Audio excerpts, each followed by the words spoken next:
Hey everyone, I'm Patrick Jones, and welcome to episode 87 of That Gives Me Anxiety. Let's see, what happened this week? Still sweating? Apparently aliens are real. There was a fight in my beer league hockey game, which you all care deeply about. Jamie and my party it's like a wedding party, but not actually a wedding. It's coming up, and so my head is about to explode with everything I'm trying to remember. I'm hanging on by a thread. Just laughing, cackling like a mad person. But on the nice side, Jamie and I went to a kind of a weird restaurant on Saturday night. Weird in that it had like an eclectic menu. But I got like a half Peruvian chicken, which is just like a rotisserie chicken. It's just something satisfying about getting like a half a chicken. Just they chop it, spin it around, give it to you, and you eat it like a barbarian.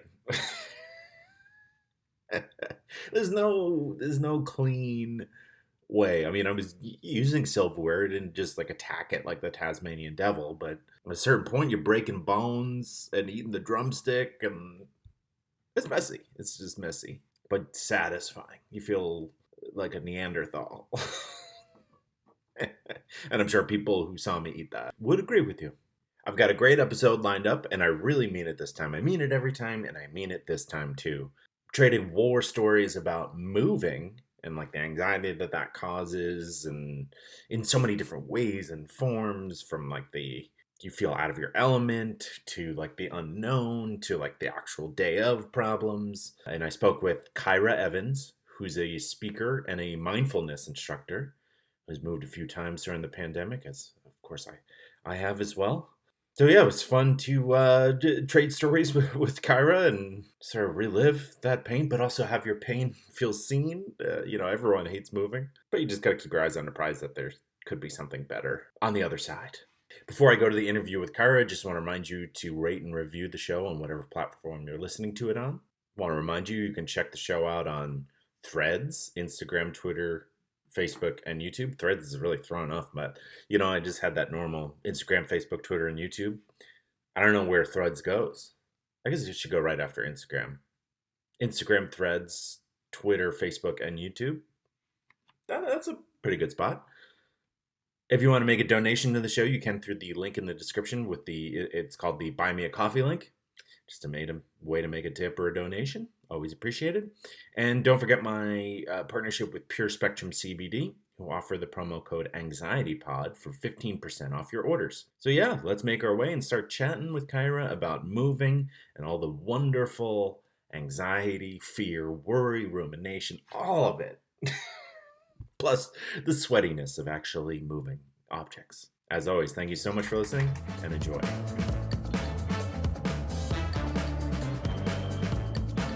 Joining me now on the podcast, I have Kyra Evans, who's an author and a speaker, and we're going to be talking about anxiety related to moving. Kyra, thank you so much for coming on. Thank you so much for inviting me. I'm excited to have this conversation. Yeah, I forget what it was. I mean, I've definitely been following you on Instagram for a while, and we just like got to messaging about something. I forget what it was, but yeah, it's nice to finally meet you and connect in person. And this idea was yours about moving because you had recently gone through a move. But before we jump into moving, I'd love for you to have a chance to introduce yourself to the listeners and talk about who you are a little bit. Yeah, for sure. Hi, listeners. Yeah. My name is Kyra. I am an author and a speaker and a certified mindfulness instructor.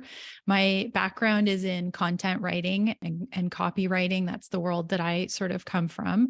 And at some point in my career, with copywriting, you wind up just ghostwriting for random executives all the time. And there came a time when I really wanted to start sharing writing under my own name. And that was sort of the genesis of my Instagram account that has really grown and now is a really wonderful community of readers tends to draw in like-minded souls who are sort of the anxious, highly sensitive variety. That tends to be my audience. So I Hmm. think we have some overlap there. Yes. And yeah, and then in addition to my writing, I also teach mindfulness workshops to primarily corporate groups, corporate executives, but also to individuals. And I think that my strength in teaching mindfulness really comes from the fact that I am a very anxious person who needs mindfulness really badly. I'm not somebody who just like is a mindful person naturally. It's something that I struggle with to this day. And I think that's why people like learning about it from me, because I can relate to those challenges. Right. It's got to be difficult for someone who can't relate to be able to teach anything like that, right? It's just like, what do you actually, it feels like it's just words if the person doesn't actually understand. So yeah, it's great that well, it's not great that you understand, but it's nice that you are able to help other people. Yeah, I think it's a funny thing because I think that's where a lot of content generally, but in particular, mindfulness, meditation content, it falls flat.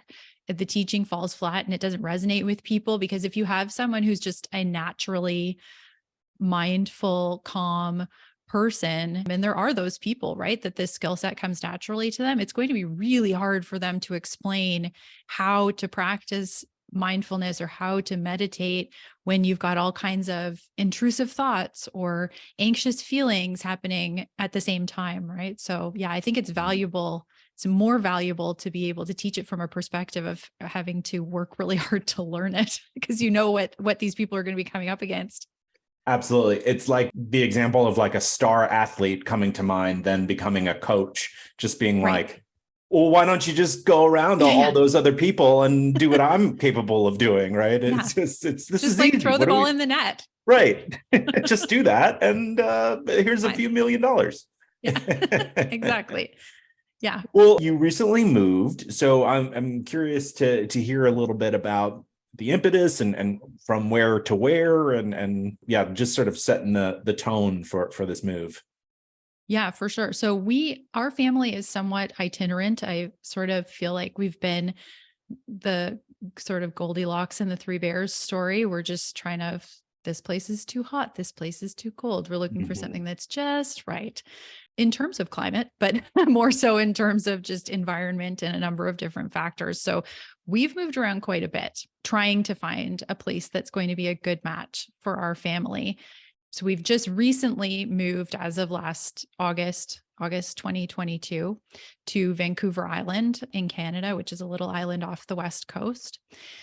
And it seems to be a really happy medium for us between the other moves that we have made in the past. So those being living in Toronto, which is where I'm born and raised in Toronto. That's Canada's largest city.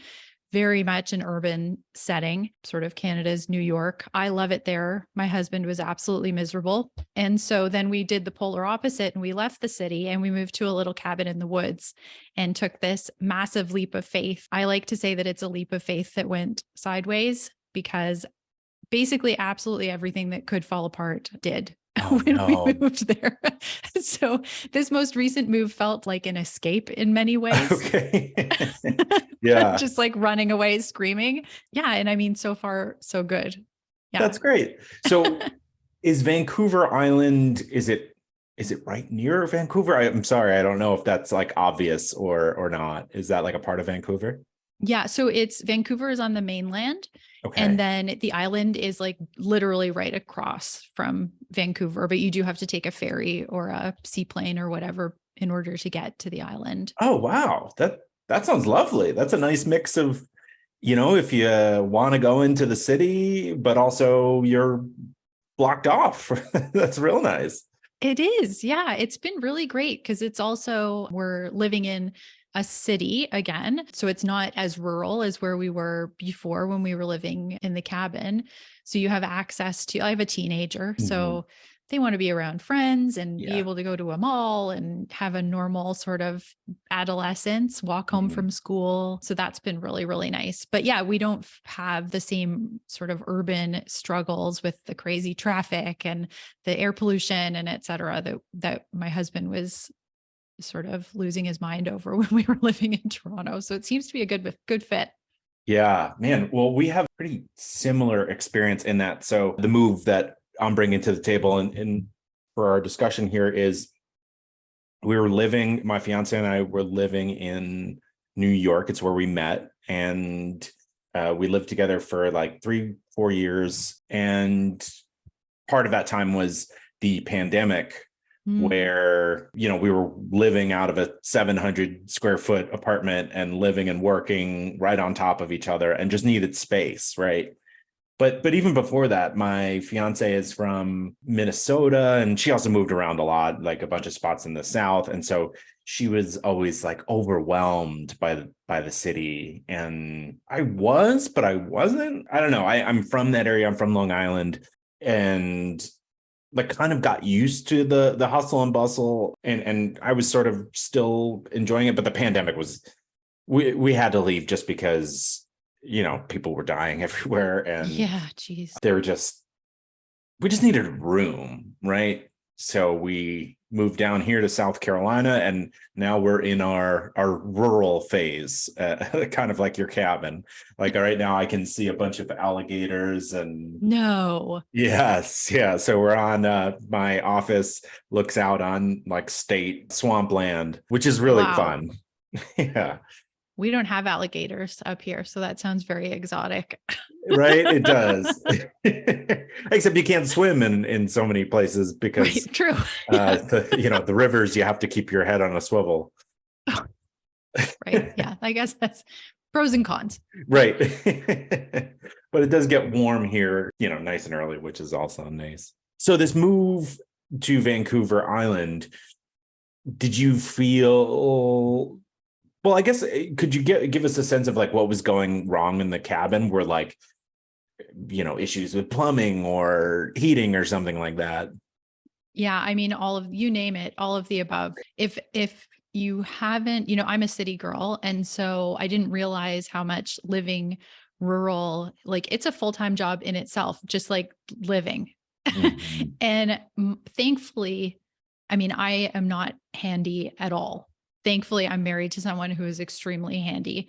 It is the only way that we would have gotten through that, is that my husband was able to do most of the repairs that we were dealing with. But yeah, I mean, when we first moved there, we were renting a place. We were told that it had really solid heating.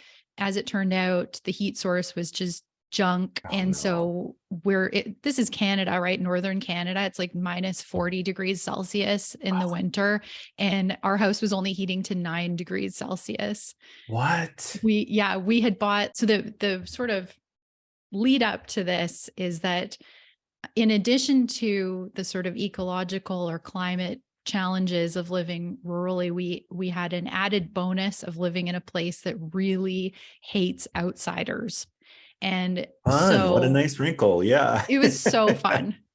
Highly recommend. So I really thought that we were moving to this place where we would be like enveloped in this warm hug of this small town community, and we would make all these Potluck dinners. friends. Oh, Yeah. 100%. And like these people would be really ecologically conscious, salt of the earth kind of people. And like, oh my gosh, it was just so not that. So Oh my instantly, it was goodness. very clear that we were not wanted in this place. And one of the first sort of signs of that was we purchased an enormous amount of wood to heat our home that first Mhm. season to get us through. And as it turns out, the locals like to play jokes on outsiders where, unless you specify that you want to buy dry wood, they'll sell you wet wood. Oh my So they God. sold us a season's worth, an incredible amount of money for this wet wood that just would not heat. In Oh my addition to, God. you just can't, you have just, my husband would be up at 4 a.m., like chopping it into matchsticks so that it would light, like That's so then rude. yeah, I mean, that's just one of many things about how exclusionary this crew was. But yeah, then we wound up buying a place. We were like, okay, we're going to have a couple of heat sources in this next place because I'm not being cold again. So we got the heat source dialed in. And then in our cabin that we bought pretty much instantly on moving in, we had a flood that ruined like a bunch of our furniture and our personal items that we had to throw away. And then the flood was from rainwater. And then shortly after that, our well ran dry. So that's a thing that can happen. So we just didn't have any running water for 3 weeks. So no toilets, showers, can't wash your hands. And it's further complicated by the fact that, I mean, first of all, to drill a new well is like 30 grand. And secondly, you have to book these things about 6 months in advance normally because there's not a lot of well drillers in this small area. So it was looking like it was going to be a lot longer than 3 weeks. Oh my goodness. It just sort of unraveled from there. It was all kinds of stuff like that. We had the impetus for moving to the cabin was really that we found an outdoor elementary school program for our child, which sounded amazing. Yeah. And we had visited and done a tour of the school, and it was just like magic. The teachers were pulling children on sleds through the snow. They were gathering maple syrup from the trees or maple sap and turning it into maple syrup. The principal was like, this is one big family. We're like a homeschool.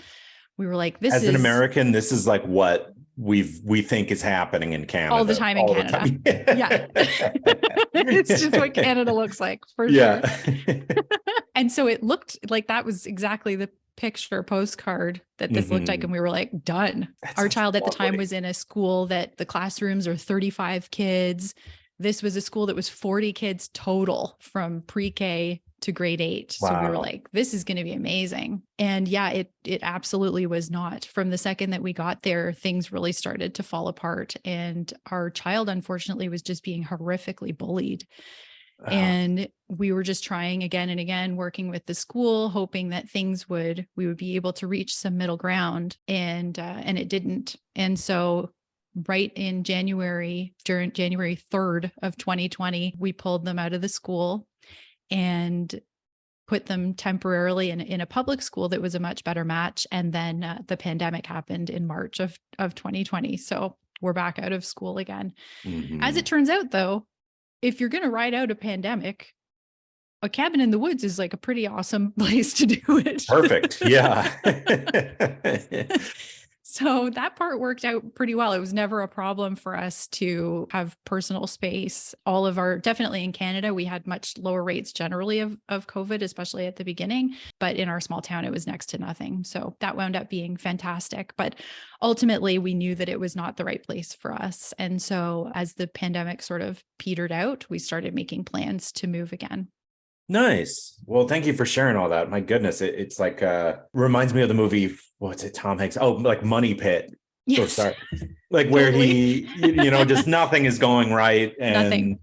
And yeah, they're just like earnestly trying to like make it their home, and like no one's cooperating in the town. Also, like Funny Farm. Oh, yes. Which, yeah. And that, what it was like too. Have you ever seen What About Bob?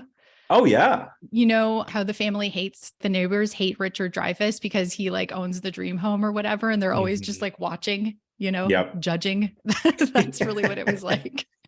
Well, so, you described yourself as a city gal and felt quite at home in Toronto. Didn't pronounce the second T there. So hopefully. See, you sound like a pro. There we go. Gotta drop that T. Yeah. Can we talk? I know you've got a lot on your plate.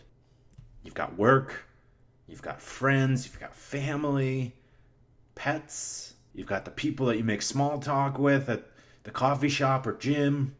You've got that bird that you see when you wake up every morning outside your window that you've projected things onto. Look at that bird. Doesn't even love its family. It's always by itself. You do that. Everyone does that. Point is, you've got a lot on your plate. Well, that's why there's Instacart, to take a little bit off your plate. Using Instacart, you search for all your favorite foods and things that you need from the grocery store, all online, all while you're looking at that bird, wondering why it hasn't called its mom. And they deliver it to you. They go to the store and do the shopping for you. And they can deliver it in as fast as an hour. And you can sign up by clicking the link in the description, wherever you're listening or watching. And that's a great way of supporting the show. So it's a great way of supporting this show It's a great way to make your life a little bit easier because we all know that you have so much going on, like wondering whether that bird judges you back. Was there an adjustment period from, hey, like discussing with your husband, like we're going to move, to actually being able to get excited about your move?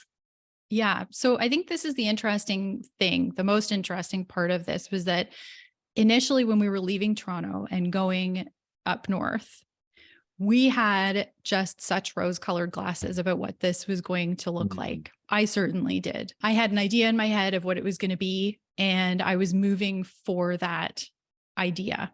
Okay. And there was very little hesitation on my end because I was very much just like, look at this amazing school as an example. How could I not give my child this opportunity to go to school in a place like this? So it was a very easy decision to make. And then I got burnt. And the decision to move again was a very fraught decision for me.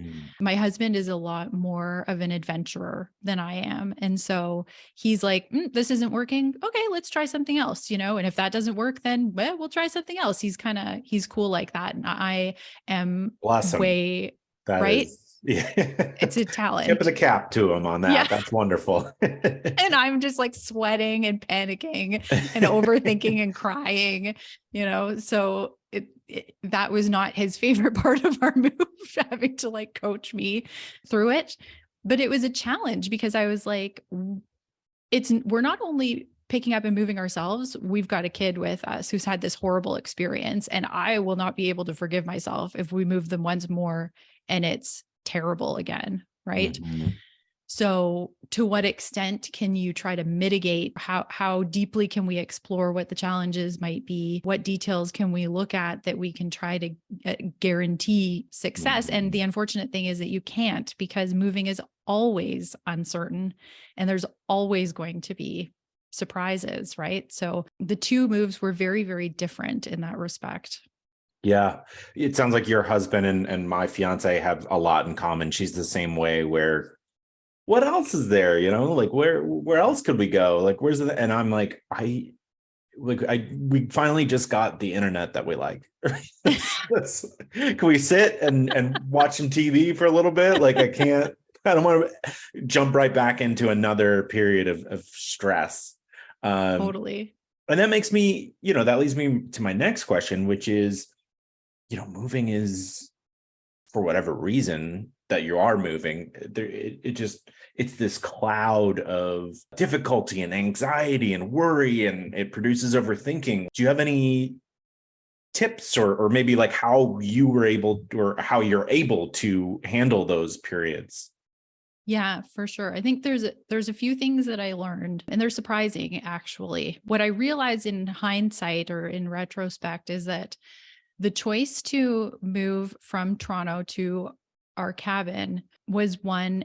At the time it sounded like, oh my gosh, this is the most like zany, crazy thing that we could be doing. How wild is this? What a big, but it was actually a logical decision for me and a rational decision. I was very much leaning on my brain. And when I was making this decision, because I was like, okay, well, it's this many hours north of Toronto. I can drive home if I would like to. The school is an excellent school. We can have that dialed in. There were a lot of factors like that. I had, as a child, my family had owned a cottage in that area, so it felt familiar to me. And so as much as it seemed like this, whoa, wacky kind of decision, it was also sort of safe in a way, and very much based in thinking things through. And by contrast, our move to Vancouver Island was very much, it began and was birthed out of intuition state or a body knowing state, which are two very different ways to make decisions. I really took a step back and was like, okay, if I just take sense out of the equation, if I'm like, don't think about what makes sense, just think about, let's say you're going to die next year. Where would you have liked to spend that year? Where do you feel like you want to go? And my body was like, the ocean. I want to be on the ocean. I've never lived near the ocean. when I go vacationing near the ocean, I'm like, this is the greatest place. So I'm like, wouldn't it be great if we could just live near the ocean? And that's really what started this conversation. And from there, then I was able to look at the logical, the practical steps. I did like a political map of Canada. I was like, how do these people vote? Is this in alignment with my super left leaning ethos? And so we wound up moving to like the most progressive place in Canada. We looked at the schools and found a great school and that kind of thing. But that came after that initial sort of intuitive, I think that would be a really cool idea. Yeah, man, that political thing is like an ongoing anxiety causer for me and my fiance. We are certainly Democrats, and we are in like the Bible Belt here. Like we're in heavily Republican South Carolina here.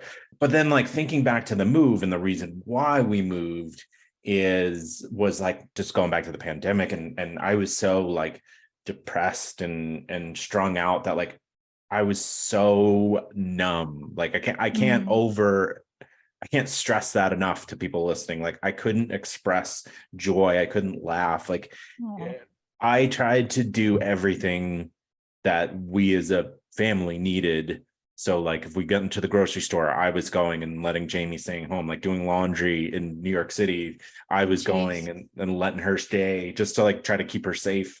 But like it just ate at me over a year because everyone had their guard up. Like if you weren't in that experience, that's the best way to describe it, that people all had their guard up and they were like nervous to have strangers come near them. And so that just wore on me that like I didn't even consider the political aspect of it, because it was just, we had to get space and it was like that level of emergency. And now that we've been here, the political thing it's very, I don't know how to describe it. I don't know the right words to describe it, but it is eye-opening in the sense that I've noticed that less people who may disagree with me aren't like the cartoon, level people, but I still nonetheless disagree with them, right? So it from a one perspective, it is nice that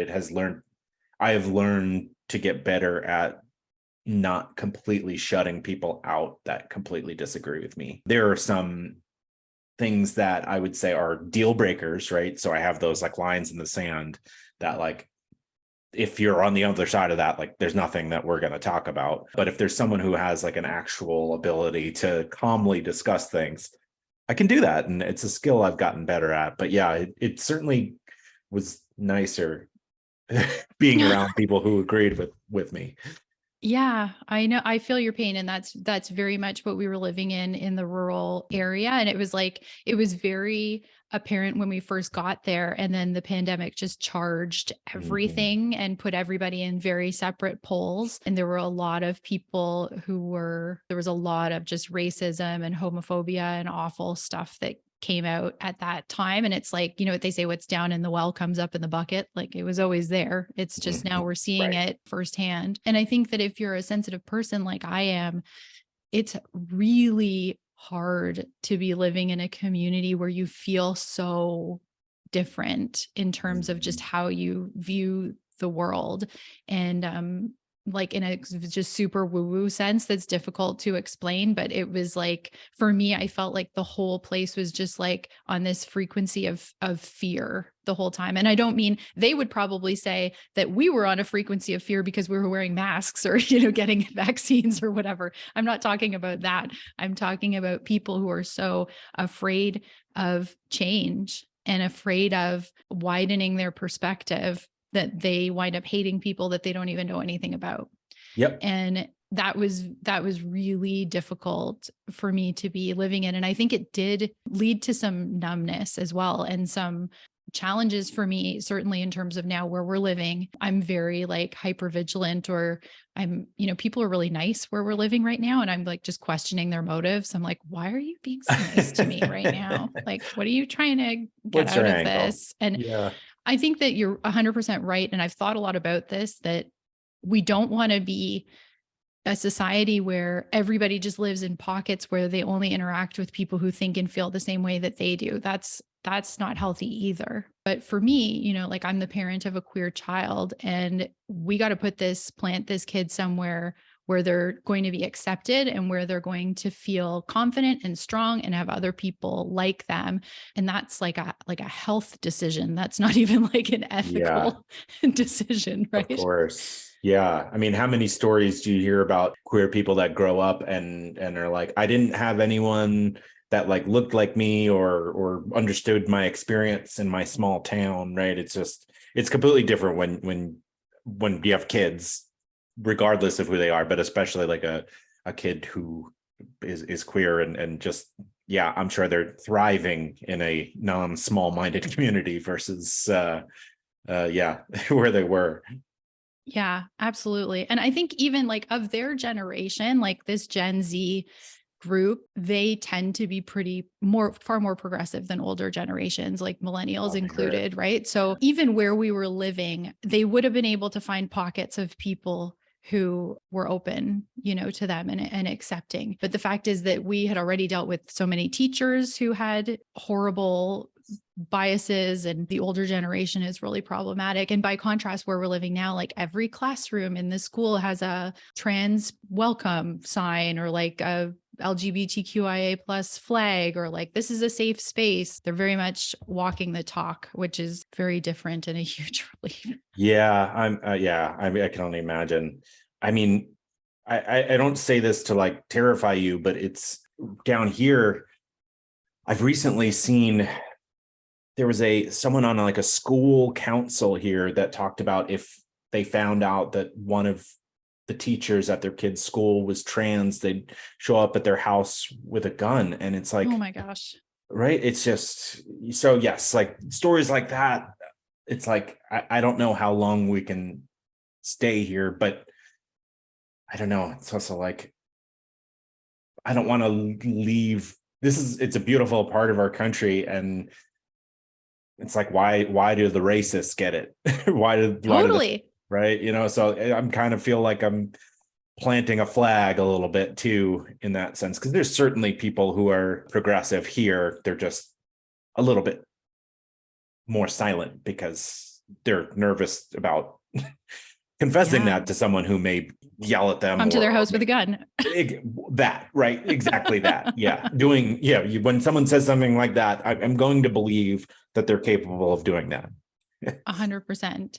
Yeah, Yeah, I know it's a funny thing because there is benefit to staying and shifting the conversation as well. And we met like a handful of really awesome people where we were living, and they're all of the same mindset, and they're all about shifting that conversation and creating community initiatives so that people from outlying groups feel included. And I think that's sort of, to get back to your question about practices and how to make these things easier, it sort of comes down to those decision-making processes that you have for yourself, where you're like, I need to look very realistically and practically at, do I have the capacity and the ability and the bandwidth to participate in shifting the conversation, or is this damaging my health to just be swimming in this soup every day? absolutely. Yeah, because you don't have to, right? It's you can only take on that fight if you're not damaging your present self. Yeah, absolutely. I'm curious if the specific moves themselves, if you had any issues with like moving trucks or anything like that. My gosh, yeah. Talk about anxiety. So we for whatever reason, we always do the most difficult moves. We never do a fun move that's like, hey, let's just go down the street. Like, it's always something ridiculous. So Mhm. I moved from Toronto to Calgary to be with my husband. And then we moved after our child was born from Calgary to Toronto. So that's like a couple of cross country moves already. And then we moved from Toronto to up north. And then we moved from up north to across way like 5,000 kilometers across the country to this island. So you quickly realize, first of all, the cost is absolutely astronomical. And Yeah. we don't have a lot of stuff, right? Like, we were living in a really tiny cabin. So like We have like boxes of children's stuffies. That's like 90% of our belongings, right? Like a couple of tables and lots of stuffies. But yeah, so we've a couple of times now we went the shipping container route because just since Oh. it's fun to keep things really complicated, when we move to a new place, we always rent first so that we Smart. can figure out, like, do we like it here? What neighborhood do we want to buy in? But in this case, we were moving to a place with a housing crisis. So we booked an Airbnb, a long-term Airbnb that was furnished. And so you can't bring your furniture with you because you have no place to put it. So this shipping container scenario means you pack it, they store it for you. When you buy your house and you're ready for them to drop off the furniture, then they'll send it your way. And in our case, it has to travel like on a ferry across the ocean, in addition to traveling on a truck across the country. But then what was really fun was that so we booked in January of 2022, we booked this long-term Airbnb and we were supposed to leave August 2nd.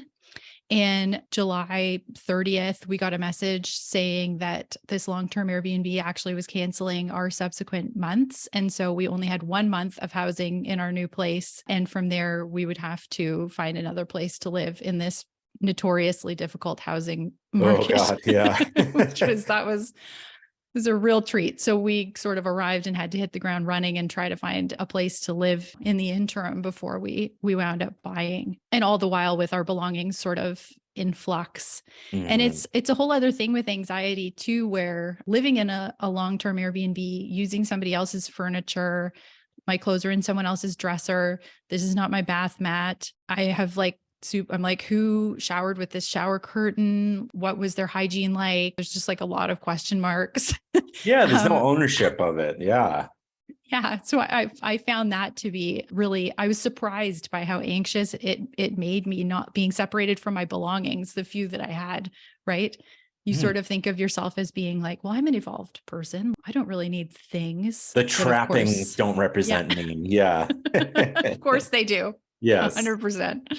Yeah, well, it's like, I guess we select these things.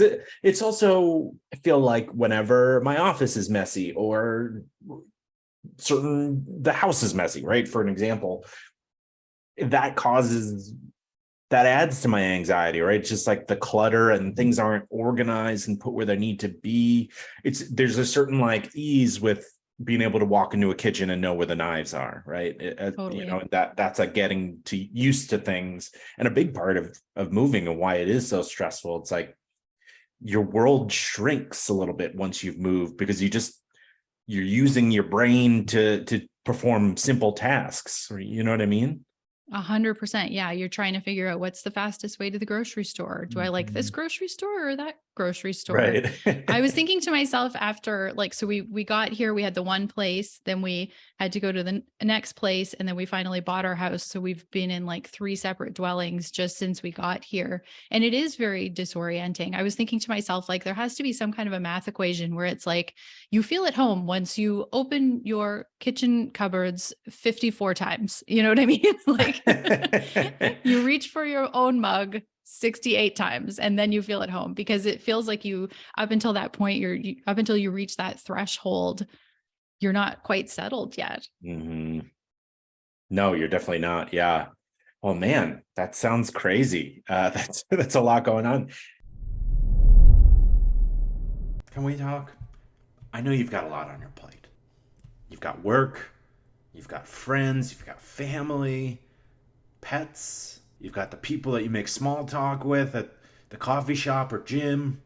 You've got that bird that you see when you wake up every morning outside your window that you've projected things onto.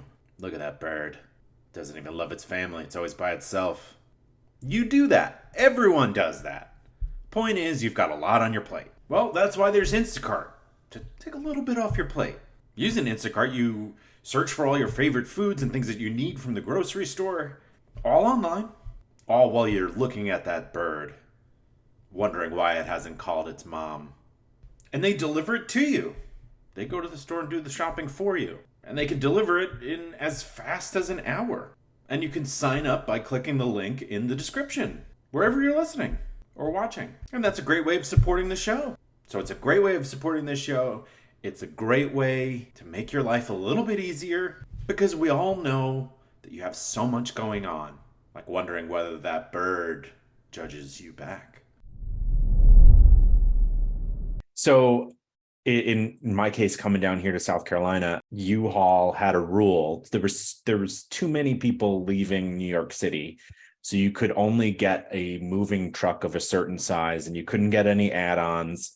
And so I forget what the size was, but let's say it's like a 15-foot truck. Well, we needed a 20-foot truck.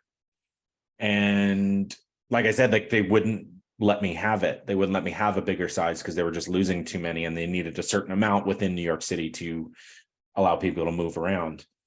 So on the day of the move during the pandemic, pick up this truck. We hired movers to help us. You have to like go all the way down into like the basement. So you have to go a very long way to lift all these things and get it to the truck, pack it in. We're nowhere close to being able to fit in this truck. So then it's like panic time because it's like, what are we going to do here? I started calling U-Hauls all around the New York City area and found one U-Haul that was 2 hours away that would give me the truck size I needed. So I had my fiance drive me there. I parked the 15-foot with most of our stuff in just a parking lot in Brooklyn. Good. Yeah, right. What are the chances that's still going to be there? Had her drive me 2 hours, and then she ended up driving down here to South Carolina. And so I drove back by myself. It took me 4 hours to get back because of traffic.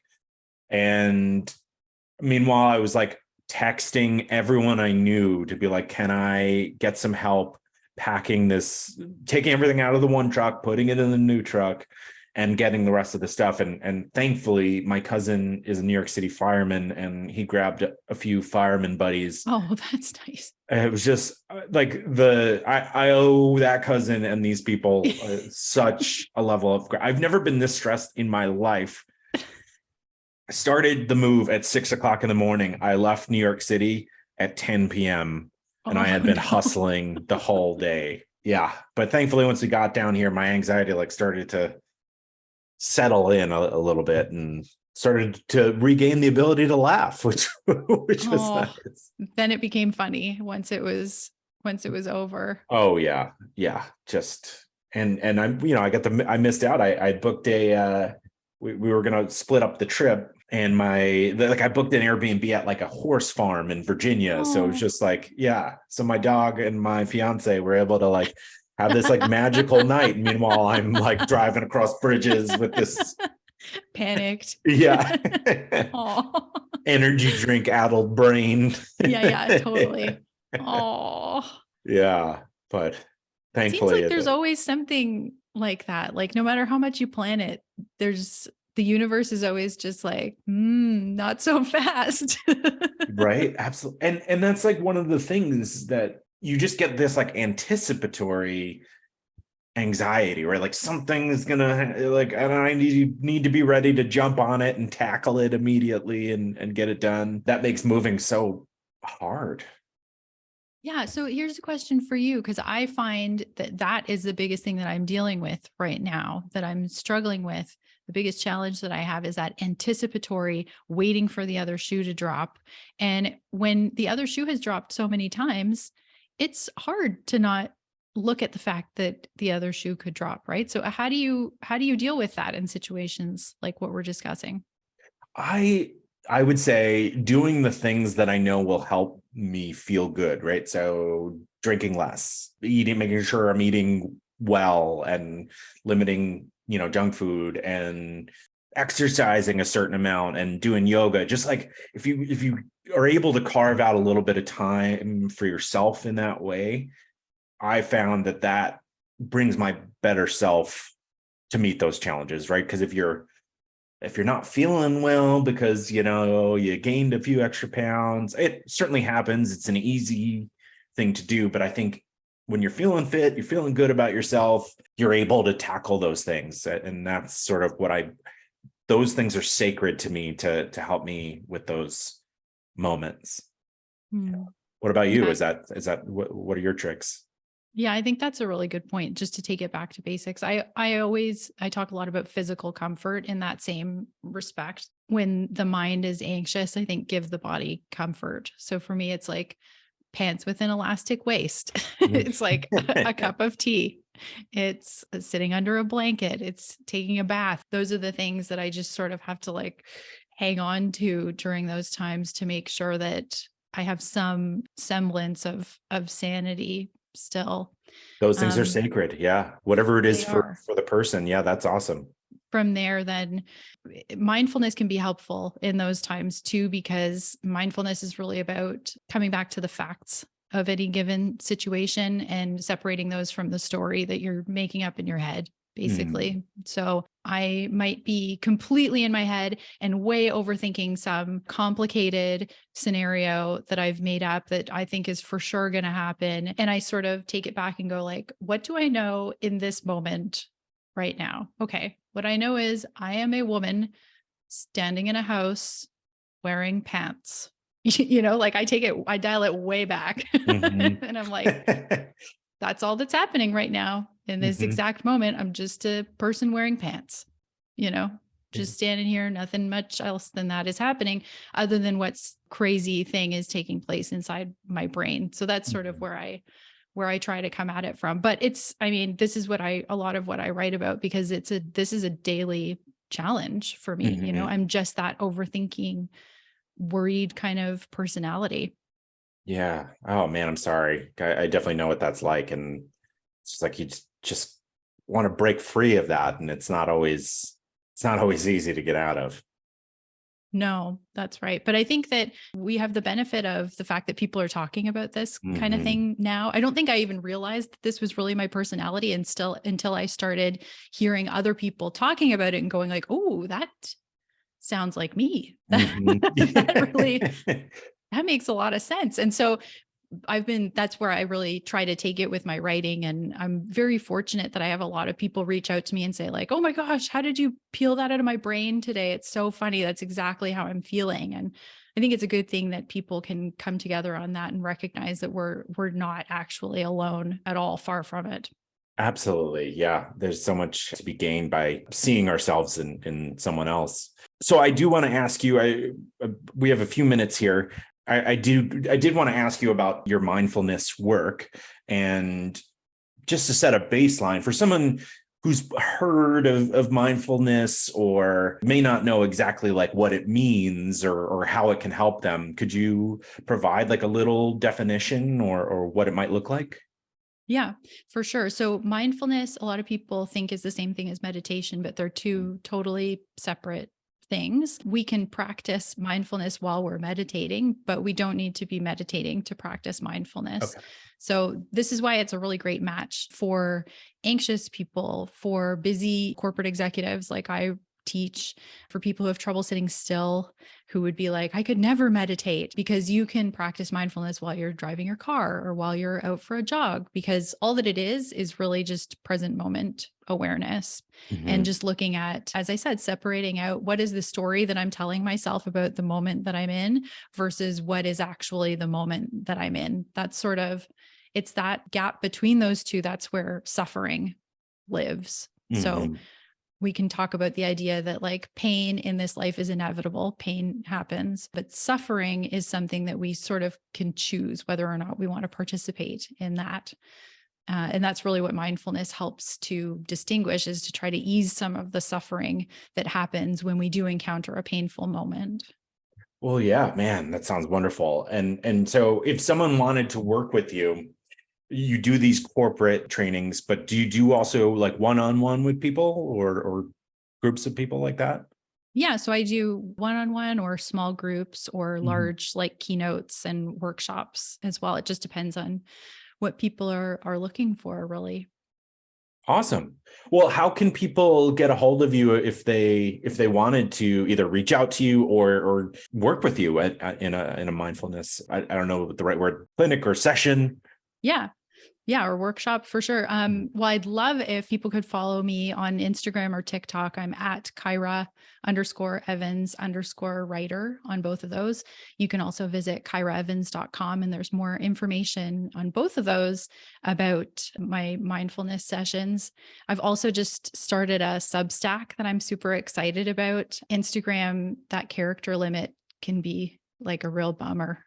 So it's nice as a writer to feel like you can stretch out and write something more long form. So yeah, I have a Substack newsletter completely free as well that shares a little bit more of my writing. Awesome. Well, I've really enjoyed this conversation. I just want to check in. Is there anything you think I missed, or anything that you want to mention about moving, anxiety, mindfulness, sort of any of it? I mean, I think that this was a super fun chat. I think what I would say is if there's anyone who's listening who's thinking, I really hate where I am right now, or something doesn't feel right, or I wonder if there's a new adventure out there for me. I think what I've learned is that even when things go really, really badly, you don't ever lose. There's no failing in this. It just sort of, you have another experience under your belt. And what are we here for if we're not going to be trying out new things, And yeah, you have to work through the anxiety around them, but I think that it's a good thing to be moving around and checking out new places. I'm with you. Going back to what I said, I never thought I would do something like this, and I do look at it as an adventure. So I definitely encourage people. And I heard a lot of my friends back home being like, "Oh, I can never do something like that. That sounds so scary." And it's like, no, you definitely could, right? It's whether or not you choose to. I mean, and there's certainly reasons to stay where you are, right? It's not being like telling people to move all the time. Everyone go. Yeah, everyone get up, musical chairs, get out. Well, awesome. Thank you so much for your time, and we'll be in touch. Awesome. Thank you so much. Oh, there you go. There's our discussion on moving. Yeah, this last time I moved, it really taught me about how you're able to think about longer term things when there's shorthand, right? Like they always talk about certain CEOs dress the same because then they don't have time to make brain power or dedicate power towards like their closet and did I pick up the dry cleaning and things like that. Just got to think about their capitalism and how much money they want and need to have. I don't know what that voice was. Thank you so much to Kyra. Before I get to the weird thing caused me anxiety this week, I just want to remind you of the Buy Me a Coffee link, just a way to make a donation. Always appreciate it. The Pure Spectrum CBD partnership that I have. Don't forget, Anxiety Pod gets you 15% off your orders. If you want to sign up for home delivery of groceries, you can do so through the Instacart link, which is in the description. And the Carter Studio also offers the promo code AnxietyPod for 15% off your initial order. Okay. So as I mentioned, the party is coming up for Jamie and I's wedding. It's not the wedding. We're not going to get married at this event. It's just a party. Still nice, and I still want to look good, right? One of those things is I got a haircut that I don't think is looking too good. I mean, thankfully there's enough time, I think, to correct it. Man, I'll just take my head off. It's just, I mean, of course I've had hair and, but it just, oh, that looks crazy. If you're watching the video, I mean, point proven. I look insane. I look like the fourth stooge. What a reference. So yeah, now I'm feeling especially anxious about, am I going to look like a clown at this party, right? We want to take nice pictures. I've been trying to exercise to make sure I'm, not looking like a slob out there, right? And then a haircut is it can go one way or the other really quickly. And it went one way, and I wish it went the other. But yeah, hopefully my hair will go quickly. If I just like hold my breath or something, like hair will grow and I'll be able to reshape it. Or I'll look like a clown. Well, just another thing to worry about when I'm trying to fall asleep, right? Well, as always, thank you so much for listening. Have a great week. I'll talk to you on Thursday.